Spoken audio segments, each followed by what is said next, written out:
তেজগাঁও ৭ রাস্তায় অবরোধ করে ৬ দফা দাবিতে কারিগরি ছাত্র আন্দোলনের ব্যানারে বিক্ষোভ করছেন শিক্ষার্থীরা। ৬ দফা দাবিতে সকাল ১১টাতে কারিগরি ছাত্র আন্দোলনের ব্যানারে বিক্ষোভ শুরু করেন তারা। বেলা ১টার পর শিক্ষার্থীরা সড়ক অবরোধ করে অবস্থান নেন। আর শিক্ষার্থীদের দাবি, কারিগরি সেক্টর পরিচালনার কারিগর শিক্ষার বাইরে থেকে কোনো জনবল থাকতে পারবে না।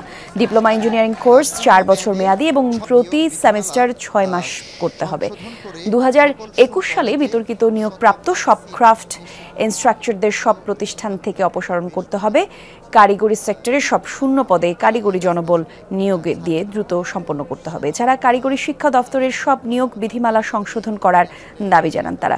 শিক্ষার্থীদের অবরোধের কারণে মগবাজার, মহাখালী, খামারবাড়ি, ফার্মগেট, কারওয়ান বাজার সড়কে তীব্র যানজট সৃষ্টি হয়েছে। আপনজনদের কাপড়ের যত্নে আমার ভরসা যুগ যুগ ধরে এক্সপার্ট ডিটারজেন্ট জেট।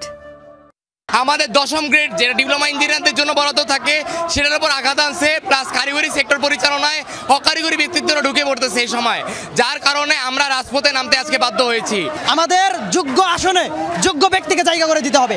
আমাদের অধিদপ্তরের মহাপরিচালক থেকে শুরু করে কারিগরি বোর্ড সংস্কার করতে হবে। এই সেক্টরকে কিভাবে ডেভেলপ করা যায়, এই সেক্টরকে টেকনিক্যাল এডুকেশনকে ডেভেলপ করলেই দেশ উন্নত হবে।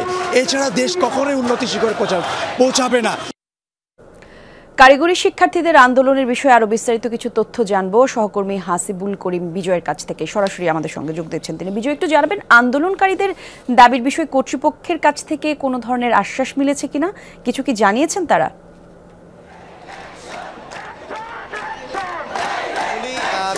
বলছিলেন এখানে কিন্তু কারিগরি শিক্ষা প্রতিষ্ঠানের কারিগরি বোর্ডের আন্ডারে যে সকল শিক্ষার্থীরা আছে তারা কিন্তু আসলে এই আন্দোলন করছে।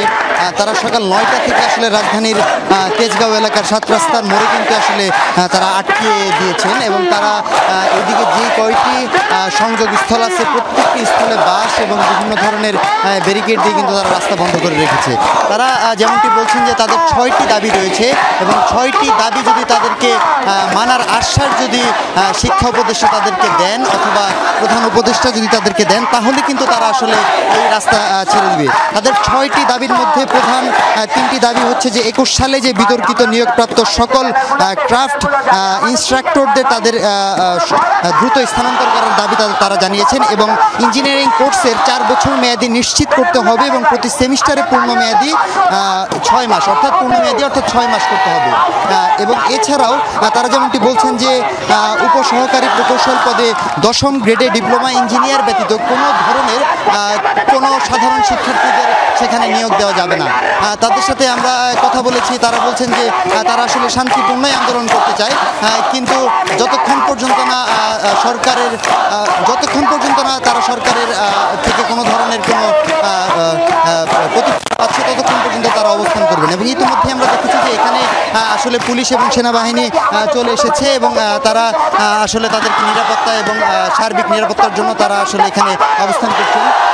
এছাড়াও তারা বলছেন যে তাদের প্রতি বৈষম্য করা হচ্ছে বিভিন্ন ক্ষেত্র থেকে এবং তারা এই বৈষম্য তারা আসলে এখন চান না।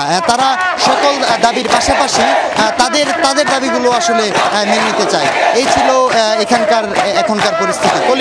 ধন্যবাদ আপনাকে বিজয় আমাদের সঙ্গে যুক্ত হবার জন্য।